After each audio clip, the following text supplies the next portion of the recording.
Mesdames, Messieurs, assalamu alaikum. Vous suivez le journal de ce 22 Zulqa'ada 1443 Hégire, mercredi 22 juin 2022, au sommaire ce soir.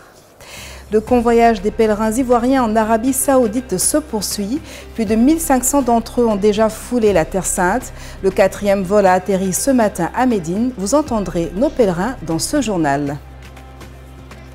Coup d'envoi ce matin des examens de fin d'année au sein des écoles confessionnelles islamiques. Ce sont plus de 14 400 élèves à travers le pays qui s'apprêtent à affronter ces épreuves pour décrocher leur diplôme.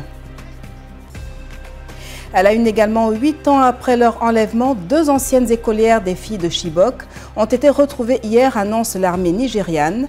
Elles avaient été enlevées par des dizaines de combattants de Boko Haram. Merci de vous informer sur Al Bayan. Nous ouvrons cette édition par le journal du Hadj.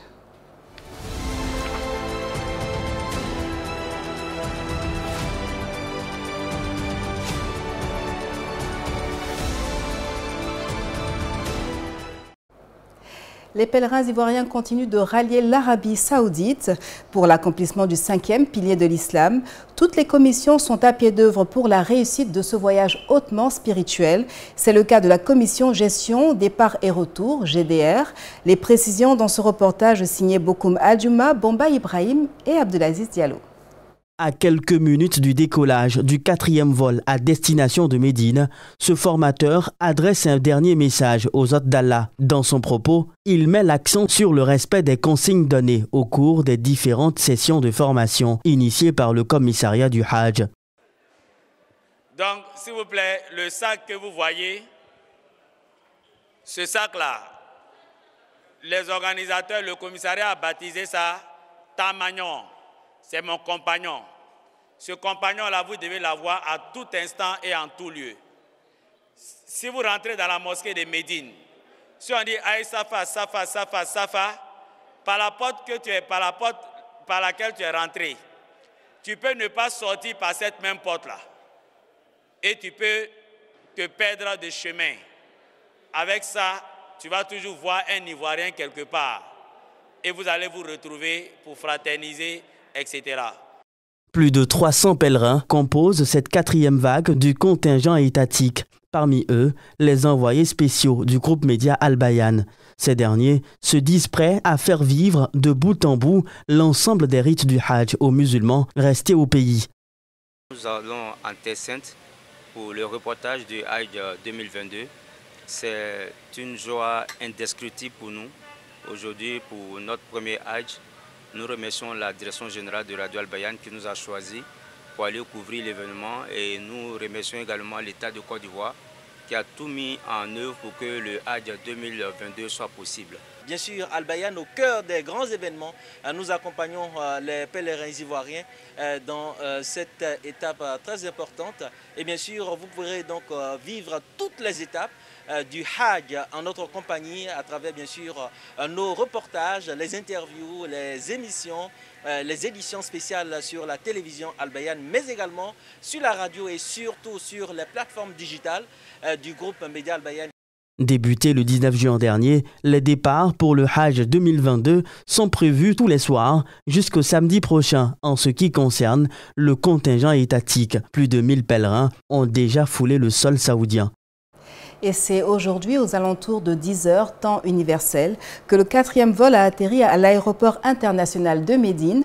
L'avion affrété par Air Côte d'Ivoire avait à son bord 307 pèlerins au lieu de 432. À leur arrivée, les hôtes d'Allah se disent honorés de visiter la 2e ville sainte de l'islam.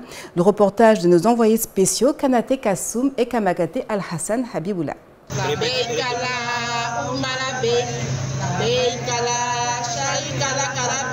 Fatmata Koulibaly effectue le Hajj pour la première fois. Inscrite depuis 2020, elle n'avait pu effectuer le voyage en Terre Sainte en raison de la situation du Covid-19.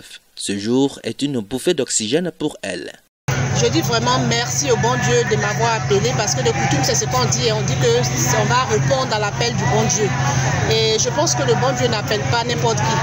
Si nous avons été appelés pendant des milliers, des milliards, des millions de personnes, je pense que c'est déjà une grâce, c'est une gloire pour nous. Donc je suis vraiment très contente. Je vois que l'organisation est vraiment bien. Voilà. comme on le dit, le pèlerin, c'est un roi. Et nous sentons déjà vraiment ce privilège-là. Depuis l'arrivée à Golfe jusqu'à l'aéroport, nous avons été escortés, nous avons été vraiment considérés.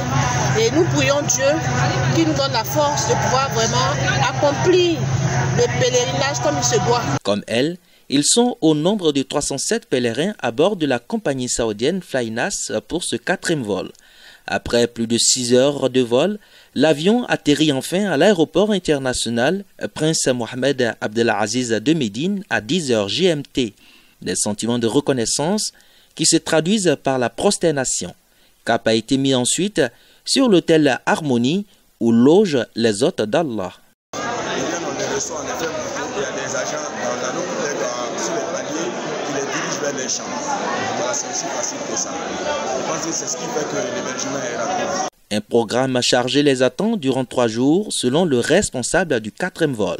Le contenu s'articule de 3 points essentiels. Le premier point, c'est de faire la ziyara externe, les lieux historiques de Médine. Nous allons les visiter. Et le second point, c'est la ziyara interne, qui est de visiter la tombe de notre bien-aimé prophète Mohammed sallallahu alayhi wa sallam. Ensuite faire la ziyara du cimetière Théa. Interne. En dehors de cela, le 3e point, c'est de faire nos prières canoniques dans la mosquée du prophète Mohammed. Médine est la 2e ville sainte de l'islam où repose le prophète Mohammed, paix et salut de Dieu sur lui. Et ajoutons que les premiers pèlerins ayant quitté Abidjan samedi dernier à bord du vol inaugural sont arrivés aujourd'hui à la Mecque. Nous y reviendrons largement dans nos prochaines éditions.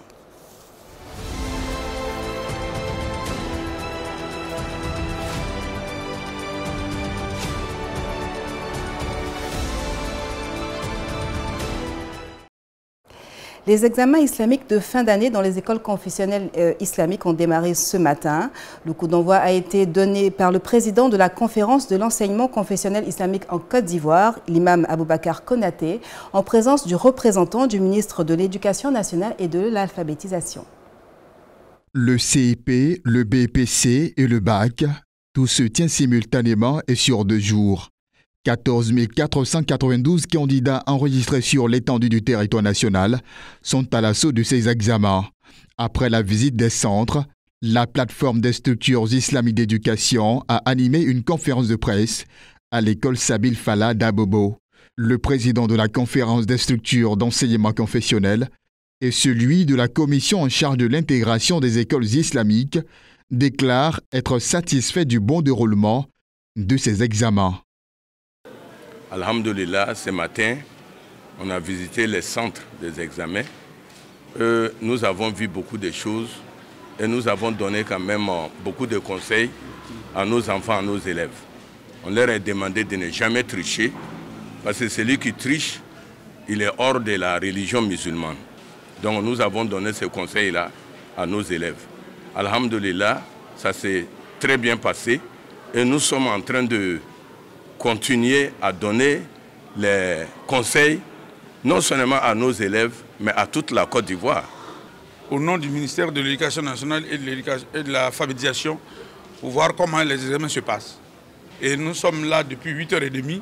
Nous avons visité plusieurs centres.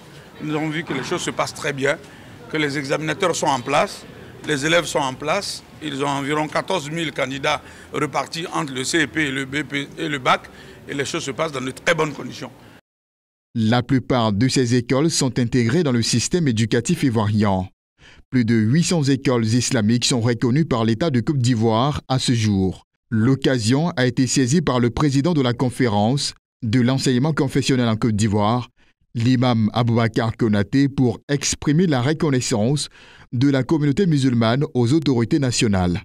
Les examens prennent fin demain. Les résultats seront proclamés selon le chronogramme le 9 juillet 2022.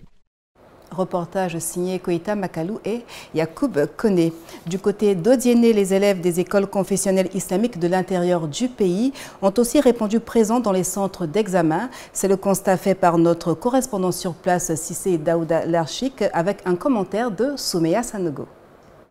Après 9 mois de cours, 90 candidats venus de Gbélébon, Madinani, étaient au rendez-vous en cette matinée dans le centre EPC Boakari Kanté. Le lancement des épreuves a eu lieu sous l'œil vigilant de Kanté Boakari, qui est le président régional de l'OSI d'Odiéné. Donc le lancement s'est fait. Les élèves sont venus de Gbéléba, de Madinani et tout. Ils sont en classe et ils commencent l'examen maintenant national. Ils traitent le même sujet qui sera traité à Abidjan, Daoukoro, à Boasso, partout en Côte d'Ivoire. La vision et la capacité d'adaptation des responsables de l'enseignement islamique en Côte d'Ivoire sont salutaires. Aujourd'hui, les élèves des écoles confessionnelles peuvent présenter un diplôme identique. Les épreuves écrites du CEPE, BEPC et BAC se sont déroulées dans 2 centres, dans la ville d'Odiéné à l'EPC Boakari Kanté et au département de Séguélon.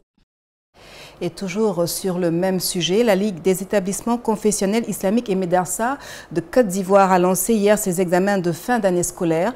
Ils sont plus de 14 400 candidats à l'assaut du CEP, du BEPC et du BAC en arabe. Les détails avec Ahmed Bakayoko et Abdoulakim Odoulouye. Les responsables de la LECIB ont donné le coup d'envoi des épreuves au groupe scolaire islamique à Nour d'Abobo. Ils ont visité des salles de composition et le centre d'examen Abdraman Traoré de PK18 pour s'assurer du bon déroulement des examens. Une conférence de presse a sanctionné cette visite. La LECIB est à sa 10e édition dans l'organisation des examens scolaires arabo-religieux dans les écoles et établissements islamiques de Côte d'Ivoire. L'édition de cette année scolaire 2021-2022 se déroule dans 58 centres d'examen avec environ 4 143 candidats, dont 2 983 garçons et 1 160 filles. Ce sont plus de 4 000 candidats répartis dans une cinquantaine de centres qui composent cette année. Les résultats seront proclamés en juillet prochain. Et cette brève à présent, ouverte à la circulation depuis le 15 avril dernier, l'autoroute de Grand Bassam sera désormais payante à partir de ce vendredi, annonce une note officielle qui précise les différents tarifs selon le type de véhicule. Les automobilistes devront s'acquitter d'une somme allant de 1 000 francs à 3 500 francs CFA. L'autoroute Gonzagueville-Grand Bassam, longue de 17,45 km, avait été officiellement ouverte à la circulation le 14 septembre 2015. Les universités privées et les grandes écoles ivoiriennes seront évaluées et classées afin de permettre aux nouveaux bacheliers d'effectuer leurs inscriptions. L'opération d'évaluation de ces structures de formation a été lancée le 17 juin dernier par le ministre de l'Enseignement supérieur et de la Recherche scientifique, Adama Diawara. Les précisions avec Abdoulakim Odoulouye. Le ministre Adama Diawara veut mettre de l'ordre dans le secteur enseignement-formation. Les critères d'évaluation des universités et grandes écoles privées vont porter sur la qualité des infrastructures, les équipements, la gestion pédagogique ainsi que la gouvernance, c'est-à-dire le paiement régulier des enseignants, déclaration à la CNPS, régularité fiscale et bien d'autres. L'affectation des bacheliers, des nouveaux bacheliers, souvent donne lieu à beaucoup de critiques du ministère. Soit parce qu'on estime que il y a du trafic en l'air, ou alors certains bacheliers estiment qu'ils ont été affectés dans des établissements qu'ils n'ont pas choisis ou dans des filières qu'ils n'ont pas choisies. Alors c'est pour faire face à tous ces problèmes-là que nous avons décidé d'évaluer les établissements privés à partir de maintenant. Après la phase d'évaluation, la liste sera disponible sur le site du ministère afin que les parents et nouveaux bacheliers puissent effectuer leurs inscriptions dans des écoles reconnues par l'État de Côte d'Ivoire. Je suis très heureux et satisfait de l'initiative que prend le ministre de l'Enseignement supérieur et de la Recherche scientifique, M. Adama Diawara. Il veut assainir le milieu universitaire. Il veut faire en sorte que la formation soit crédible. Le ministre a posé les bases. Ce n'est pas aujourd'hui qu'il nous a donné les 5 éléments d'évaluation. Ça fait bientôt, depuis son arrivée, il nous a dit qu'il y avait 5 critères et il a développé ces critères-là aujourd'hui. Et je pense que c'est à nous maintenant de nous adapter à ce qui doit être fait et de nous mettre au travail. Les résultats de cette évaluation seront disponibles à partir du 20 juillet. Chaque critère sera noté sur 10 et l'établissement évalué doit avoir une moyenne pondérée supérieure ou égale à 10 pour recevoir des affectés de l'État.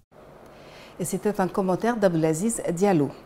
Terminons cette édition par un tour d'horizon de l'actualité africaine. Nous nous rendrons tour à tour en République démocratique du Congo, au Soudan, au Nigeria et en Afrique du Sud. C'est un sujet d'1 minute proposé par nos confrères de la Voix de l'Amérique. En République démocratique du Congo, le cercueil de Patrice Lumumba est ramené mercredi sur sa terre natale, plus de 61 ans après son assassinat et 2 jours après la restitution par la Belgique d'une dent, seul reste de la dépouille du héros de l'indépendance. L'Union africaine a dénoncé des discussions malhonnêtes et opaques dans le cadre du dialogue intersoudanais, écartant certains participants. Ce dialogue boycotté par les civils est censé remettre le pays sur la voie de la démocratie après le putsch d'octobre. Au Nigeria, l'armée a annoncé mardi avoir retrouvé 2 anciennes élèves du groupe dit les filles de Chibok, enlevées par le groupe djihadiste Boko Haram il y a 8 ans, affaire qui avait provoqué une campagne mondiale baptisée Bring Back Our Girls, ramenez nos filles. En Afrique du Sud, les prix à la consommation sont au plus haut depuis 5 ans, bondissant de 6,5% en mai par rapport à la même période en 2021, au-delà de la fourchette fixée par la Banque centrale, selon les statistiques officielles publiées mercredi. Fin de ce journal préparé par toute l'équipe de la rédaction. Merci de votre aimable attention. Bonne soirée sur les programmes de la télévision Al Bayan. Wassalamu alaikum wa rahmatullahi ta'ala wa barakatuhu.